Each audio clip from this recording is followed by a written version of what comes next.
نحمده ونصلي على رسوله الكريم اما بعد فاعوذ بالله السميع العليم من الشيطان الرجيم من همزه ونفخه ونفثه بسم الله الرحمن الرحيم يا أيها الذين آمنوا اطيعوا الله واطيعوا الرسول ولا تبطلوا اعمالكم۔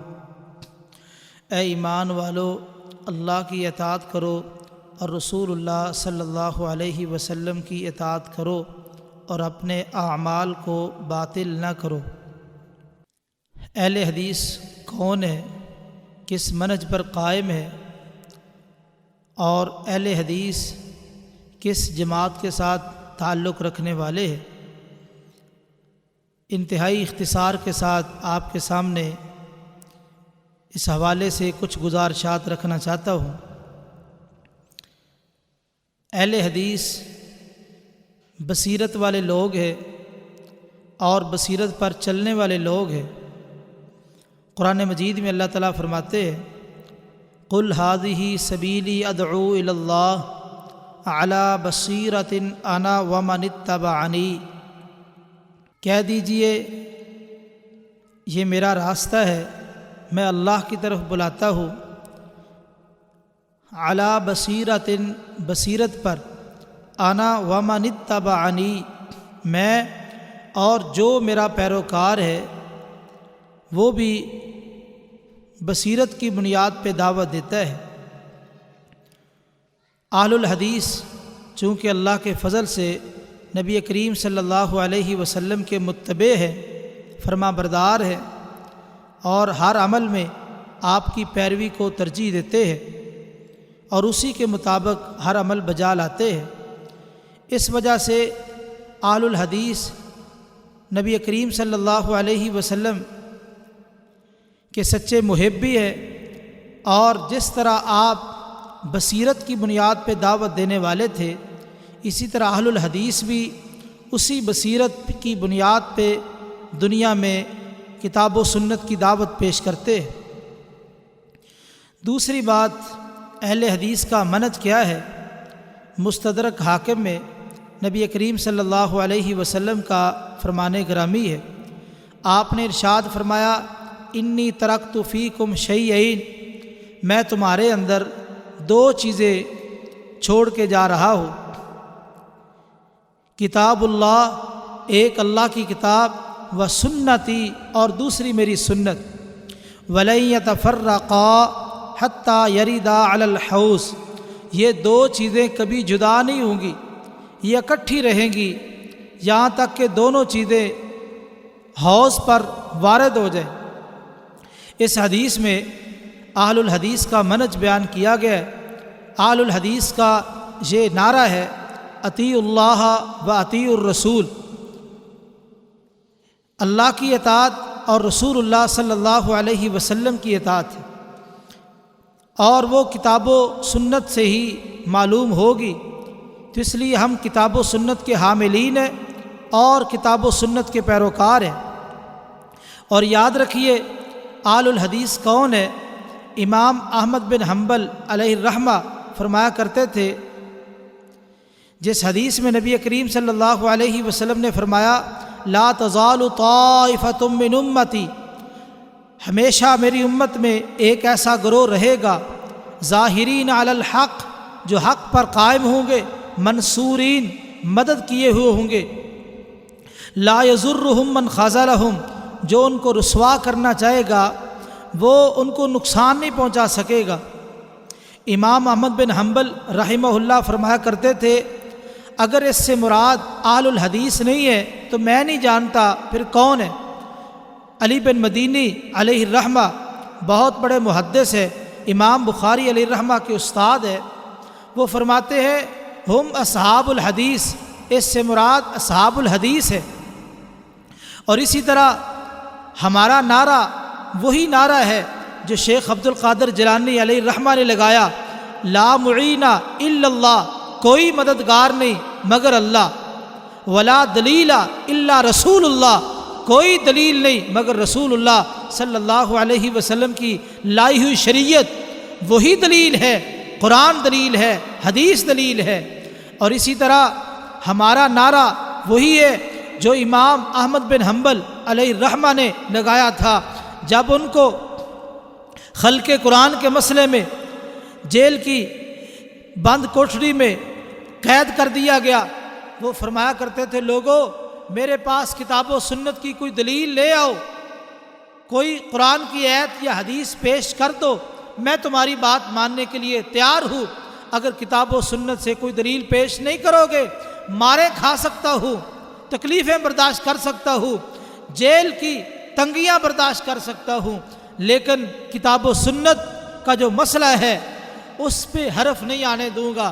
انہوں نے اپنا موقف بڑی مضبوطی کے ساتھ اس کو قائم رکھا، اور موقف کیا تھا؟ قرآن اللہ کا کلام ہے، اللہ کی مخلوق نہیں ہے۔ کوڑے کھا لیے، مصائب تکالیف برداشت کر لی، لیکن انہوں نے یہ نعرہ نہیں چھوڑا کہ میرے پاس کتاب و سنت سے کوئی دلیل لاؤ۔ اگر دلیل ہے احمد بن حنبل مانے گا، اگر کتاب و سنت میں دلیل نہیں ہے، جو تم سے ہوتا ہے کر لو، احمد بن حنبل ماننے کے لیے تیار نہیں ہے رحمہ اللہ۔ ہمارا نعرہ وہی ہے جو امام مالک علیہ الرحمہ نے لگایا تھا جب جبراً طلاق کا مسئلہ پیش آیا۔ امام مالک علیہ الرحمہ نے کہا تھا، لوگوں جبراً طلاق جائز نہیں ہے، جبراً طلاق جائز نہیں۔ اگر تم جائز کہتے ہو قرآن مجید سے یا حدیث رسول سے کوئی حوالہ پیش کر دو۔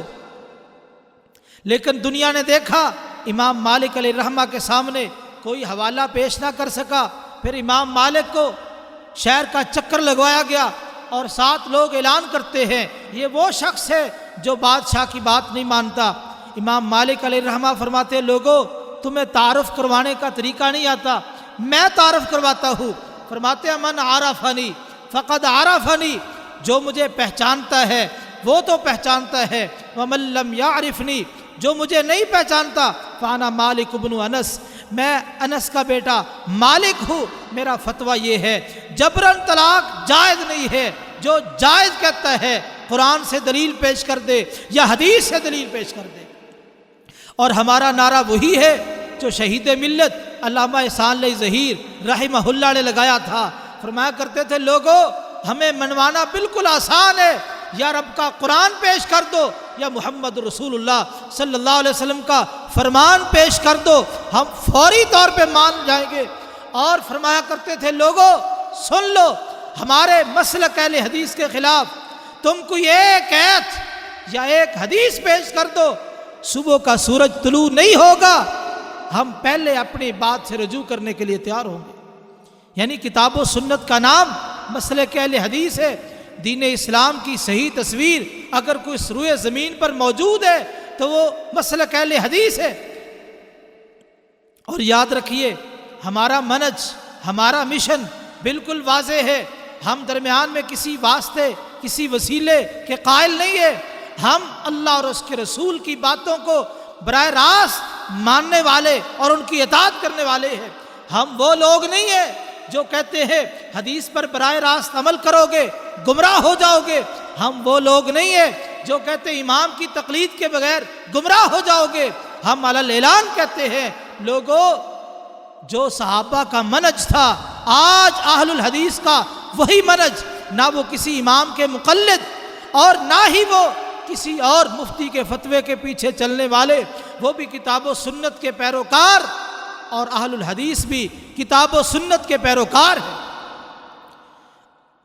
جنگ بدر میں نبی کریم صلی اللہ علیہ وسلم آپ اللہ تعالیٰ سے دعائیں کر رہے ہیں، اللہ تعالیٰ کو واسطے دے رہے ہیں، اے اللہ تو نے میرے ساتھ وعدے کیے، آج اپنی مدد نازل فرما۔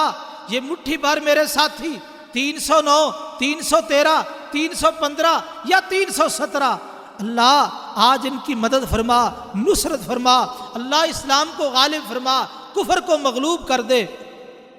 اور نبی کریم صلی اللہ علیہ وسلم نے اس وقت یہ بھی کہا تھا، اللہم ان تہلک ہذہ العصابہ فلن تعبد ابدا، اللہ آج یہ مٹھی بھر میری محنت، میری کمائی، 14-15 سال کی میری محنت اور اسلام کی یہ محنت جو میں نے کی ہے، یہ سارا مکھن اور ساری ملائی یا اللہ آج میدان بدر میں یہ پہنچ چکے ہیں، اللہ اس چھوٹی سی جماعت کی مدد فرما۔ آپ نے فرمایا ان تہلک ہذہ العصابہ، العصابہ کا لفظ بولا، یہ چھوٹی سی جماعت، مٹھی بھر لوگ، العصابہ کہتے ہیں چھوٹی جماعت کو، اللہ اگر آج یہ ہلاک ہو گئے، آج یہ مارے گئے تو پھر تیری عبادت نہیں کی جائے گی، فلن توبت ابدا، کبھی بھی تیری عبادت نہیں کی جائے گی۔ لوگوں، جو لفظ محمد رسول اللہ صلی اللہ علیہ وسلم نے جنگ بدر میں صحابہ کے لیے بولا، وہی لفظ آپ نے جامع ترمذی کی حدیث میں بولا، فرمایا لا تزال طائفۃ من امتی، وہاں طائفہ کا لفظ ہے، اور دوسری حدیث میں اللہ کے رسول نے صحابہ کا لفظ بولا۔ ہمیشہ برابر ایک ایسی جماعت رہے گی جو دین کو قائم کرے گی اور ان کی مدد کی جائے گی، وہ حق پر قائم ہوگی، اور وہ جماعت جو ہوگی وہ صحابہ کی اس جماعت کا امتداد ہے، اسی کا پھیلاؤ ہے۔ وہی جماعت صحابہ کی پھیلی، تابعین کی صورت اختیار کر گئی، تبع تابعین کی، آگے پھر یہ سلسلہ چلتا گیا، معاملہ بڑھتا گیا۔ وہی سلسلہ اللہ کے فضل سے آل الحدیث کا سلسلہ، وہی آل الحدیث کا منہج جو صحابہ کا منہج ہے۔ جامع ترمذی کی حدیث ہے، نبی کریم صلی اللہ علیہ وسلم نے فرمایا بنو اسرائیل کے 72 فرقے بنے، میری امت کے 73 فرقے بنیں گے، کلھا فی النار، سارے جہنمی ہے، الا واحدہ، صرف ایک جنتی ہے۔ پوچھا کہ حضور جنتی فرقہ کون سا ہے؟ آپ نے فرمایا ما انا علیہ و اصحابی، لوگوں جس پر میں ہوں، میرے اصحاب ہیں، وہ جنتی فرقہ، جنتی جماعت ہے، ما انا علیہ و اصحابی۔ اور اللہ کے رسول اور صحابہ اس وقت کس منہج پر قائم تھے، کس دین پر قائم تھے، وہ کیا طریقہ تھا اور وہ کیا انداز تھا؟ وہ اطیعوا اللہ و اطیعوا الرسول، کتاب و سنت کے پیروکار تھے، کتاب و سنت کے حاملین تھے، اور روئے زمین پر، آسمان کی نیلی چھت کے نیچے اور زمین کی پشت پر واحد ایک جماعت ہے جو سینے پہ ہاتھ مار کے یہ کہہ سکتی ہے کہ ہم اللہ کے فضل سے اللہ کے رسول اور صحابہ کے اس منہج پہ قائم ہے۔ ہمارے علاوہ دنیا کی کوئی جماعت یہ دعویٰ نہیں کر سکتی کہ ہم اللہ اور اس کے رسول کے پیروکار ہیں، بلکہ ہر کسی نے درمیان میں کوئی سلسلے، کوئی واسطے بنا رکھے ہیں، کوئی کسی کا مقلد، کوئی کسی کا مقلد، کوئی کسی کا مقلد۔ ایک جماعت ہے روئے زمین پر جو اللہ کے فضل سے سینے پہ ہاتھ مار کے یہ علل اعلان بات کرتی ہے کہ لوگوں ہم کتاب و سنت کے حاملین ہیں، کتاب و سنت کے پیروکار ہیں۔ اور یاد رکھیے اہل حدیث کون ہے؟ اہل حدیث کی پہچان اگر کرنی ہے، جتنے فرق باطل فرق ہیں، ہر باطل فرقے کی توپ کا رخ اہل الحدیث کی طرف ہے۔ آج آپ دیکھ لیں جتنے بھی باطل فرقے ہیں سب کا ٹارگٹ اہل الحدیث ہے، ہر کوئی اہل الحدیث کی طرف اپنا منہ کیے ہوئے، انہی پہ اعتراضات، انہی پہ الزامات اور انہی کو گالیاں۔ یاد رکھیے یہ آج کی بات نہیں، یہ پرانی باتیں ہیں۔ اہل الحدیث انشاءاللہ اس دنیا میں زندہ رہیں گے۔ اگر اہل الحدیث دنیا میں نہ رہے، یاد رکھیے اللہ کی عبادت کرنے والا کون رہے گا؟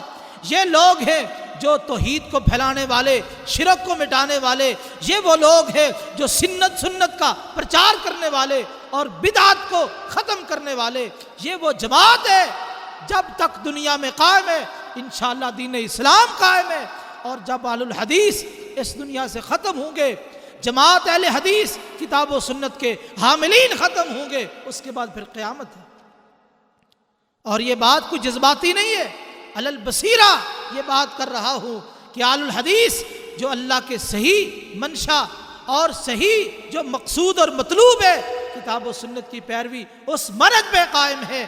عملی کوتاہی اگر کسی انسان میں ہے اس کی ذاتی کوتاہی ہے، اللہ معاف کرنے والا ہے، لیکن منہجی اعتبار سے کوئی مائی کا لال اہل الحدیث کے منہج کے اندر ایک نقطے اور شوشے کی بھی غلطی نہیں نکال سکتا۔ جو قیامت تک کے لیے یہ چیلنج ہے کہ منہج اہل حدیث کتاب و سنت، یہ منہج اہل حدیث ہے، قیامت تک کوئی بندہ ایک نقطے اور شوشے کی اس میں غلطی نکال کے دکھائے۔ ہاں انفرادی غلطیاں، عملی غلطیاں اپنی جگہ پہ، لیکن منہجی اعتبار سے اہل الحدیث کا منہج اللہ کے فضل سے وہی منہج ہے جو اللہ کے رسول اور صحابہ کا ہے۔ اللہ سے دعا ہے کہ اللہ تعالی ہمیں مسلک حق اہل الحدیث کو قبول کرنے کی توفیق نصیب فرمائے۔ اقول قولی ھذا واستغفر اللہ لی ولکم ولسائر المسلمین والمسلمات۔